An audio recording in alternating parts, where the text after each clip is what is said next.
Bonjour à tous. Aujourd'hui on est fin mai 2017 avec notre Miss, on va dire média, celle qui parle bien à la caméra, on est d'accord? J'essaie. Ouais. L'année dernière tu nous as fait de très très bonnes vidéos. Claire, tu as décidé de revenir travailler avec moi, ce qui pourrait être une folie, on ne sait jamais. Qu'est-ce qui t'a motivé à revenir? C'est tout l'impact que ça a eu, tout l'impact que le stage a eu sur mon basket et même sur mon appréhension du basket en lui-même, sur ma vie quotidienne aussi. Je recherchais ça, je recherchais beaucoup de changements, je recherchais des déclics et j'en recherche encore, donc je suis revenu pour approfondir encore le travail qu'on avait fait. Ok. Ton appréhension ou ta façon de te préparer? Un peu des deux, c'est-à-dire même dans ma vie quotidienne en fait. C'est ça que je voulais dire, j'ai eu des modifications dans ma façon d'aborder le basket mentalement, aussi dans ma façon d'appréhender l'extra basket mentalement, voilà. Donc il y a eu énormément de changements là-dedans. Ok, donc c'est ton approche qui a grandi, qui a continue mûri. Ouais, voilà, ça a mûri et c'est plus clair et ça continue encore à s'éclaircir. Donc là, c'est le premier stage de cet été 2017. Qu'est-ce que tu y as trouvé dans ce stage? On a encore apporté une petite modification technique à mon tir, qui est maintenant fixée sur la droite, mais l'armée sur les tirs longue distance, elle est encore trop basse, donc on est en train de remonter tout ça. Ok, donc précisément, c'est voilà. un peu plus à cette par là. hauteur-là, ce serait parfait. Ok. C'est ça. Sur le lancer franc, je trouve qu'il y a déjà une fixation qui est faite. Maintenant, sur les tirs en mouvement, on sait que c'est plus compliqué, donc il va falloir travailler derrière. Mais l'intention est liée et la confiance que j'ai dans cette stratégie est liée aussi. Donc il n'y aura pas de souci. Et voilà, après, on a fait aussi une séance vidéo où voilà, il y a beaucoup de choses qui sont sorties et il y aura beaucoup de corrections derrière à apporter et justement des progrès à faire encore. Ok.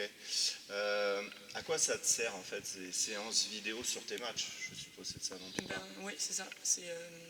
C'est voir la réalité un peu en face, quoi. Enfin, moi cet été ça a été ça. Peut-être moins l'année dernière où j'avais plus conscience de certaines tares que j'avais. Mais là j'ai vraiment pris plein de choses dans la figure et ça fait réagir et ça donne encore plus faim pour la suite. Ok.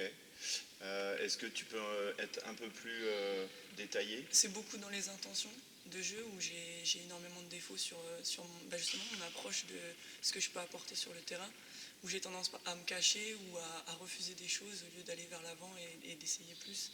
Et c'est en voyant ce genre de choses qu'on le réalise et qu'on a encore plus envie de travailler pour que ça devienne naturel et pour mettre des choses en place. Ok, donc tu as des moyens de travail qui se transforment en plus de motivation et en plus de... C'est un cercle vertueux en fait qui est en train de se passer dans ma tête.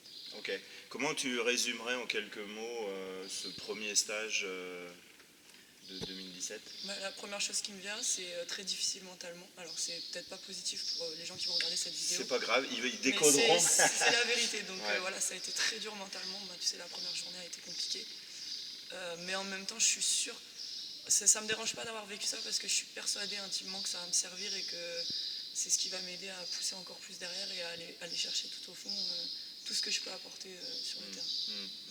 Quand tu dis très dur, qu'est-ce qui peut être dur en fait mentalement? D'entendre des choses dont on a déjà premièrement pas forcément conscience. Ah ouais, et ça tombe dessus. C'est ça, on se dit j'ai fait des progrès cette année et on arrive au stage avec GT, on se dit non en fait c'est pas tellement.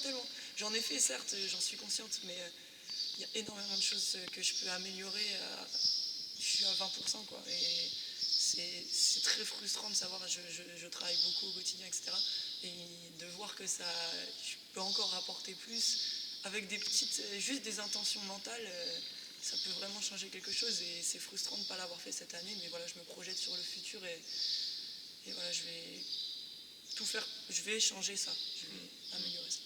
Ok, merci de nous partager ça parce qu'effectivement, si tu veux des résultats différents, comment tu peux avoir des résultats différents en faisant les mêmes choses qu'avant? Donc voilà, donc merci de donner du détail là-dessus et puis on se retrouve bientôt. Au revoir. Au revoir.